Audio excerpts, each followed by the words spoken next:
This is the Key TV Nightly News, which is also on Key Radio 103.3 FM, and I am Jacqueline Coley. Thank you for joining us. Here are the headlines. After 3 years of renovations with work still on the way, Minister of Youth and Sports Bakari Baji expressed confidence on Tuesday that the Gambia will host the upcoming CAF qualifiers in June 2026 at the Independence Stadium in Bakau. As the 2026 begins, we sat down with the deputy head of the Gambia's mission to the United Kingdom, Mr. Suleiman Suntu Toure, to reflect on the past year and outline the High Commission's priorities of the year ahead. We spoke with Sidi Shirif Sise, the National People's Party's Administrative Secretary, about the significance of the party's double victory in the January 10 by-elections in the West Coast region and Lower River region. The Mischievous Mosquitoes of Banjul Trilogy, an educational children's book series by Mahmoud Ndao and Safi Jain, was launched on Sunday at Q City in Bijilo. In sports news, after an exciting run of 16 and quarter-final stages at the ongoing Africa Cup of Nations in Morocco, the hosts are joined by 3 other teams battling it out to reach the final on Sunday, the 18th of January. Those were the headlines and other news in detail.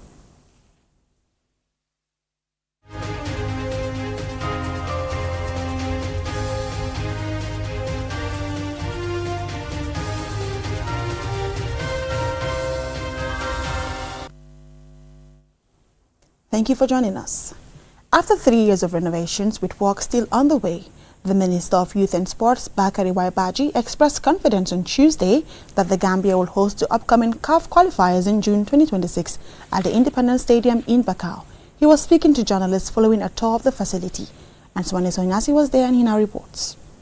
People missed deadlines, rising public frustration over prolonged delays, CAF's initial rejection of the approval request, and an investment of $376 million. The technical committee, led by the Minister of Youth and Sports, Bakari Baji, toured the stadium facility on Tuesday. The visit aimed to give the media access and update the public on the progress of the works amid growing concern over their slow pace. The tour highlighted the newly constructed VIP lounges, a press room, match commissioners and doping officers' offices, international standard dressing rooms, and the procurement of modern equipment for the long-term maintenance of the stadium, particularly the pitch. These developments have undoubtedly given the stadium a significant facelift, despite the pitch, which remains unfinished, continuing to be the main point of contention since the start of the renovation works. Minister Baji is optimistic that the country will host its next CAF qualifiers at the Independence Stadium. It is expected to be completed by the end of March. If everything is equal, we believe that by end of March, work will be completed. But the generality of it is that before our first AFCON match, we would have been able to finish up with everything and get CAF approval. Addressing concerns over the cost of the project, the minister clarified that contrary to widely circulated online reports alleging audit queries, the ministry adhered to established procedures in the awarding of contracts and the disbursement of funds.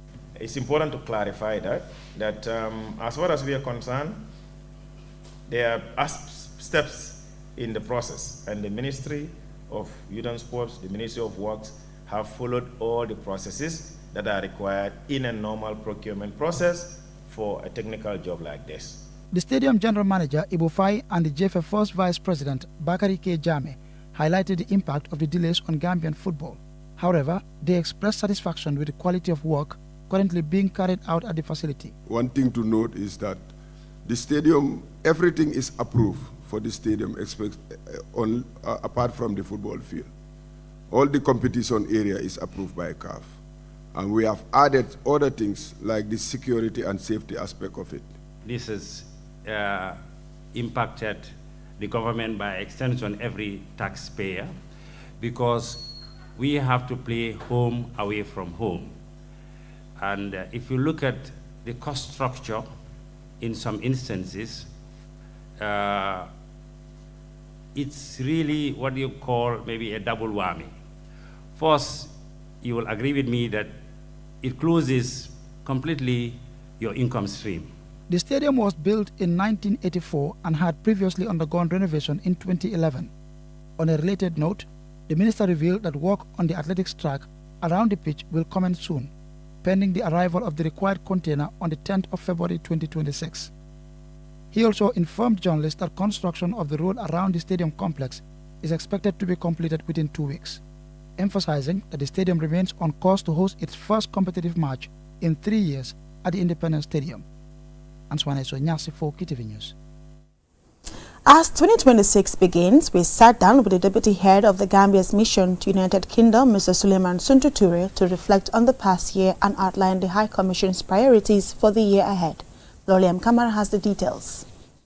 The Gambian diaspora in the United Kingdom continues to play a vital role in national development through remittances, skills transfer, and community engagement, according to the deputy head of mission, Mr. Suleiman Suntu Toure. Mr. Toure described 2025 as a year of mixed outcomes for Gambians living in the UK, while highlighting notable achievements alongside persistent challenges affecting the community. We've improved our relationship with the Gambian diaspora more exponentially because you were there during the summer event, and I think that improved the visibility of the High Commission's relationship with the Gambian diaspora. Before, embassies deal mainly with their host countries, attending bilateral meetings, multilateral meetings. But the Gambian diaspora now, the population has increased so much that that component is very, very vital. It is as equal, as important as the host country's bilateral relationship that we build. Mr. Toure went on to talk about the diaspora's contributions, adding that they remain a critical partner in national development. Last year, they contributed about $871 million to the Gambian economy. So this is huge. This is greater than all the aids we will receive from any country. So equally, we also work closely with the Commonwealth. The Gambia Ministry of Justice is part of the Commonwealth Law Ministers, the Minister of Trade, Trade Ministers, Minister of Finance, Foreign Affairs, and the different ministries. However, he acknowledged that members of the diaspora continue to face challenges, including immigration concerns, homelessness, and mental health issues, among others. All of this. So these are challenges, and last year, close to 40 Gambians passed away in the United Kingdom. These are natural causes. So this is telling you how much Gambians now live in the UK. In the past, it used to be 5, 6, 10. So since we started to keep record of this, 2022, we had about 23. 2024, it increased to 26. 2025, close to 40 Gambians have passed away. Mr. Toure says the mission has greatly strengthened its engagement with the community leaders and diaspora organizations to address welfare issues and enhance communication between the embassy and Gambians living across the UK. He also mentioned the certificate of recognition. So Her Excellency Dr. Fadu Bensouda awarded you that certificate of recognition for the brilliant work you did, and the entire management of QTV and your editors, camera crew, all those editors behind the scenes, everybody. We thank them for the support they render to you. Looking ahead to 2026, the Deputy Head of Mission stated that the focus will be on deepening diaspora engagement, enhancing consular services, and encouraging structured investment opportunities that enable Gambians abroad to contribute more effectively to national development. For QTV News, Loli M. Kamara. On Saturday, the ruling National People's Party (NPP) recorded a double victory in the January 10 by-elections in Kayaf Ward, Lower River Region, and Bantanjang Ward in the West Coast Region. Having heard from President Adama Barrow, the party's leader, Mamna Buka, spoke with NPP's Administrative Secretary, Sidi Shirif Sise, on the significance of the win for the party. Here's a report. Followed the deaths of the former local representatives of the two wards, and their successful conduct saw the NPP consolidate its influence in both the Lower River and West Coast regions. In Kayaf Ward in the Kiang area under the Mansakonko Area Council, NPP candidate Omar Toure won convincingly, polling 1,127 votes, against his main challenger Suleiman Sane of the United Democratic Party, who secured 895 votes. Meanwhile, the race in Bantanjang Ward under the Birkama Area Council was keenly contested. NPP's Abdoulaye Badji clinched victory by a narrow margin with 402 votes, edging out Bakari M. Manga of the APRC No to Alliance faction, who polled 397 votes, while independent candidate Alhaji Njai placed third with 155 votes. Sidi Shirif Sise, Administrative Secretary of the NPP, described the victories in both Bantangjang and Kayaf as a major breakthrough, noting that the Fonyi region has traditionally been a difficult stronghold for the ruling party to penetrate. The leadership of President Adama Barrow and his government have done a lot of development in the Fonyis. And again, we have also made the people of Fonyi to understand that the MPP government and President Barrow is not against them. We are not against them as a party, we are not against them as a government, and our objective is to bring development at their doorstep. And exactly that's what the people of Fonyi have seen, and that's what the people of Kiang have seen. Asked whether the narrow margin in Bantangjang signaled the need for the NPP to recalibrate its grassroots engagement ahead of the general election, Sise had this to say. I mean, for us, whether it's a vote or 2 or it's 3, I mean, it's a big defeat because I think UDP as a party and all those who came to show solidarity, support to the North Alliance candidate must begin to ask themselves, you know, was that, I would say, was that a test for them to see their popularity? Because it seems that they don't have that popularity in Fonyi and in fact in the entire country. Here, Sise outlines how the party intends to address key challenges and voter dissatisfaction moving forward. You know, there's a complete network, and we have got our regional bureaus with our administrative regional, offices who works on a daily basis to make sure that there is a flow of communication. And again, we have just rolled out our membership card, which is digital membership card, to make sure that we have got all the relevant information of our supporters, our members, that we can reach out to them. Sise explained how he believes these victories will bolster the NPP's long-term influence. For a political party to stay in power, you must, win the hearts and the minds of the grassroots, the local supporters. And I think what happened in Bantangjang and in Kayaf is a test, and definitely we won the test, and then we must continue in that path of making sure that our local people take lead. NPP supporters are celebrating the double wins in Kiang and Fonyi as the 2026 presidential election nears. Voters now watch closely to see if the party can replicate this success in December's much tougher race. Mam Nabuka, reporting for QTV News. We will now go for a commercial break. When we return, we have more local and sports news stories. Do stay tuned. Tabintingol cellal no fuɗɗori e ñaameteeji wonɗi e miranji men ko ɗum ɗo waɗi ha damugal kippungal fi ñaameteeji e demal ka aduna andira FAO kamɓe e damugal kippungal cellal kañum ma e ɓamtare jama yuɓɓodiri addi ko wiyete food based dietary guidelines fi yo wallitugol jama on cellal maɓɓe hino tabitiri dandaɓe kadi ñebbeeliji kala ka immorda a faala tabintinde cellal ma damugal kippungal fi ñaameteeji e demal ka aduna kamɓe damugal kippungal fi cellal ino yamiri wonde mane ɓeydu ñaameteeji waaɗiwa gerte haa ko nandi e mum laabi 3 e nder ñallal ngal ka ñaameteeji ɗi ñaamata ɗo ya defude ñaameteeji waaɗiwa nebbe suɓito haa laaɓa ittugol hen kala ko wondani e ñebbe ɗen andutu wonde mane ñebbe ɗen a fota feccude defu haa ɓenda hara ɗuytani hen ko addantama angal cellal warbu walla sa'a gerte ɗo ya fuɗɗade ɗum gollirde ko heewi gon ñaamu ñaameteeji waaɗiwa gerte e ñebbe haa ko nandi e mum fi tabintina cellal mangal sabu no hino tawa e yamirore immorde ka food based dietary guidelines.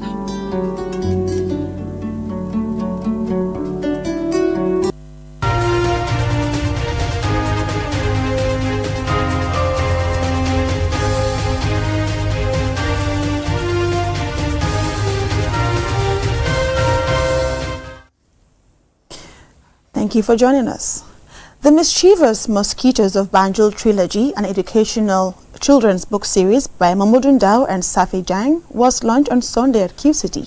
Sponsored by Q Group Foundation in partnership with More Books, the event celebrated storytelling as a tool for promoting early childhood literacy, imagination, and learning.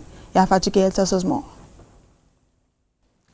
Parents, students, writers, and community leaders in support of strengthening reading culture in the Gambia. The trilogy comprising The Mischievous Mosquitoes of Banjul, The Move Slouching Towards Bakau, and Mission Accomplished, The Urban Takeover, blends fun, culture, and education, addressing themes such as science, creativity, leadership, teamwork, health, environmental awareness, and critical thinking. Set within a familiar Gambian context, the stories aim to make learning relatable while encouraging children to think, question, and imagine. The stories follow a lively band of mischievous mosquitoes whose adventures take them from Banjul to Bakau and into wider urban spaces. Through playful storytelling, the books introduce young readers to lessons on curiosity, problem solving, community living, and public health in a way that is both encouraging and relatable. Mamadou Ndao, the author of the book, shared the inspiration behind the stories. We grew up reading books that didn't reflect our realities, our homes, or our everyday life, our everyday experiences. And I want to play my part in changing that narrative. Dr. Habibatu Drame, Minister for Basic and Secondary Education, highlighted the book's importance in encouraging reading habits among Gambian children. This is quite exciting, and I think it goes a long way to help strengthen what we already are doing in the ministry to ensure that we cultivate the culture of reading in our schools. A highlight of the event was a reading by a 7-year-old Mariam Bari, who captivated the audience with her expressive, well-cadenced reading from the trilogy and spoke about her favorite characters. DJ Boss was blasting Afrobeat tunes. As the party rocked, they were full of energy as they gleefully celebrated. They swirled and twirled, danced and grooved. My favorite part of the book is the DJ Boss because it's so important to read. Dr. Chernobari reviewed the book, while a member of the audience, Suke Gay, highlighted its importance in promoting a strong reading culture and celebrating Gambian culture.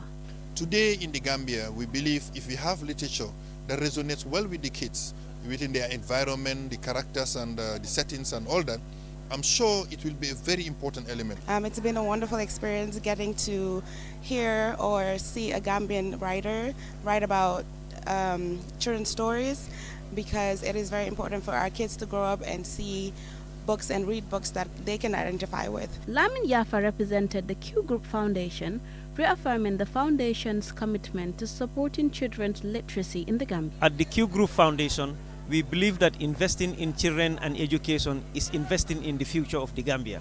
The successful launch of The Mischievous Mosquitoes of Banjul trilogy stands as a reminder of the transformative power of storytelling and a renewed call to parents, educators, and institutions to work together in building a vibrant reading culture for Gambian children. Reporting for QTV News, this is Yafatu Gay. Up next is sports news.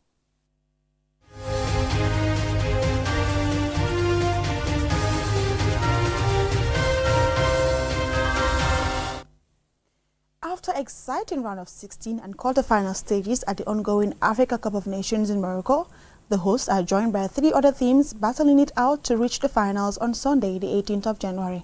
Dietary tells us more. To book their place were the Teranga Lions of Senegal, who defeated neighbours Mali by a single goal scored in the 27th minute by Iliman Ndiaye in a fiercely competitive game in which Mali's captain Yves Bissouma was sent off in added-on time at the end of the first half. Hosts Morocco were surprisingly easy winners by 2-0 against Cameroon, with Brahim Diaz scoring for the 5th successive game in this tournament. In the third quarterfinal, Nigeria were 2-0 winners against Algeria, with goals from Victor Osimhen and Ako Adams in the 47th and the 57th minutes, enough to see them through to the semi-finals. The fourth and final quarterfinal saw record AFCON winners Egypt run out 3-2 winners against defending champions Ivory Coast. A 73rd minute goal from Doué was not enough to propel the Ivorians to at least level the match and take it to extra time. Those results leave us with some tantalizing matchups to look forward to on Wednesday, as Senegal, Egypt, Morocco and Nigeria prepare to lock horns. The first game in Tangier sees former Liverpool teammates Sadio Mane and Mohamed Salah face each other as Senegal take on Egypt in the early kickoff, in what should be a fantastic game based on what we've seen so far. The late kickoff presents an equally exciting tie, as Nigeria take on the host Morocco in Rabat. Following these games, the losers will have the consolation of the third and fourth place playoff, scheduled for Saturday the 17th of January in Casablanca, with the final set for Sunday the 18th in Rabat. For QTV News, I am Ade Darami. For most people, the ongoing Africa Cup of Nations AFCON is about football.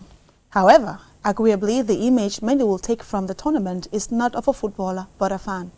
Even after the Democratic Republic of Congo exited the tournament, Congolese superfan Michael Nkuka Bolodinga became an instant crowd favorite and social media sensation. His tribute to the late national hero Patrice Lumumba has captured many hearts. More in this report. Dressed in brightly colored suits reflecting the DR Congo's national colors, Bolodinga stood out among thousands of supporters. Throughout every match, he remained perfectly still, his right arm raised in a powerful tribute to the country's national hero, Patrice Lumumba. The moment gained widespread attention during a dramatic round of 16 clash in Rabat, where Algeria edged DR Congo 1-0 after extra time. Following the winning goal, Algerian forward Mohamed Amoura ran towards the Congolese supporters, mimicked Bolodinga's pose and fell to the ground in celebration, a gesture that quickly sparked backlash online. After they lost the match, DR Congo's players went to where Bolodinga was standing and applauded him. Social media users condemned the act, describing it as disrespectful and calling for an apology to Bolodinga and the Congolese people. During Morocco's quarter-final game, supporters held pictures of Lumumba Via as a show of solidarity and compassion after being mocked by the Algerian player. Nigerian star Ako Adams also paid tribute to Lumumba by mimicking his hand gesture after scoring against Algeria in the quarterfinals. Amoura later issued a public apology, explaining that he was unaware of the historical significance behind the fan's gesture. Algerian football authorities felt compelled to issue a statement and a video pointing out that in 1967, it was Algeria that arrested Moïse Chombe, the executioner of Patrice Lumumba. When the West demanded his release, Algiers refused. We held him to face the justice of all Africa. We do not need lessons on Pan-Africanism. We wrote the history books. In a move towards reconciliation, the Algerian Football Association invited Bolodinga to the team's hotel on Wednesday, where he met the players and received a personalized Algerian jersey bearing the name Lumumba on the back. Throughout the tournament, fans of all nations have been queuing to have their photos taken with this superfan. What began as a controversy has ended as a powerful moment of respect and unity, reminding fans that football beyond rivalry remains a platform for culture, history, and shared humanity. Given the profile he has brought to the tournament, it was alleged that the organizers offered him money to stay, but that he wanted to depart as his national team had departed the competition. His impact was evident. Even as he queued at the airport, people were lining up to take pictures with him. Reporting for QTV News, I am Jacqueline Collie. Before we end, here's a recap of the headlines. After 3 years of renovations with work still underway, Minister of Youth and Sports Bakari Baji expressed confidence on Tuesday that the Gambia will host the upcoming CAF qualifiers in June 2026 at the Independence Stadium in Bakau. As 2026 begins, we sat down with the Deputy Head of the Gambia's mission to the United Kingdom, Mr. Suleiman Suntuture, to reflect on the past year and outline the High Commission's priorities of the year ahead. We spoke with Sidi Shirif Sise, the National People's Party Administrative Secretary, about the significance of the party's double victory in the January 10 by-elections in the West Coast region and Lower River regions. The Mischievous Mosquitoes of Banjul trilogy, an educational children's book series by Momodou Ndao and Safi Jeng, was launched on Sunday at Q City in Bijilo. In sports news, after exciting round of 16 and quarter-final stages at the ongoing Africa Cup of Nations in Morocco, the hosts are joined by 3 other teams battling it out to reach the final on Sunday, 18th of January. That's all we have for you in this bulletin. Join us again at 10 p.m. for another bulletin. Thanks for watching.